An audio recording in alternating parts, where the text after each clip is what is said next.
The United Nations has unanimously approved sending troops to recapture northern Mali from fighters linked to al-Qaeda.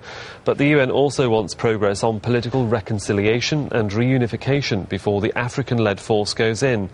The UN is giving the force a one-year mandate to help Mali's government regain territory from what it calls terrorist, extremist and armed groups.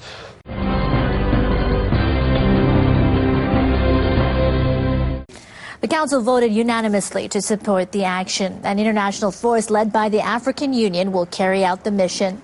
The Security Council authorized European Union and other UN member states to train the security forces of Mali's provisional government. Mali has been in turmoil since a coup in March. Islamic extremists took advantage of the situation to take control of the north. Some security analysts fear the area could become a hotbed of terrorism and crime.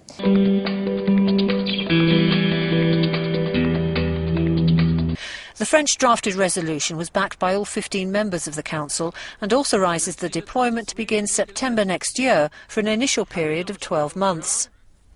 The initiative also sets up targets including the training of the battered Malian army while also pushing for presidential and legislative elections. Mali was thrown into chaos last March by a coup that toppled the president and left a power vacuum which was exploited by rebels who seized the north. Last November, West African regional leaders agreed to deploy a force pending UN agreement, but Washington prefers countries used to desert fighting to lead the operation.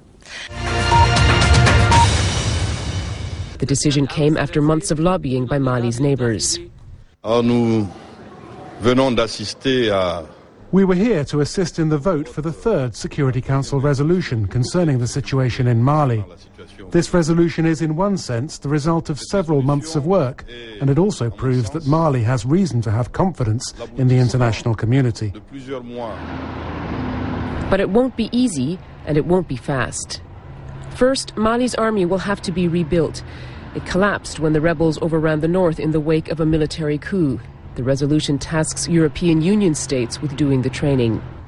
It strongly condemns Mali's army for continuing to interfere with the work of the transitional government and sets out a political roadmap for democratic elections and negotiations for reconciliation with the Tuareg and other local groups who rebelled in the first place.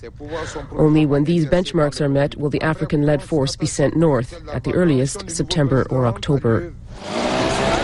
Even if the military challenges are ironed out, there are many risks, not least the possibility of triggering a humanitarian crisis and exposing civilians to human rights abuses by soldiers seeking revenge for their earlier defeat.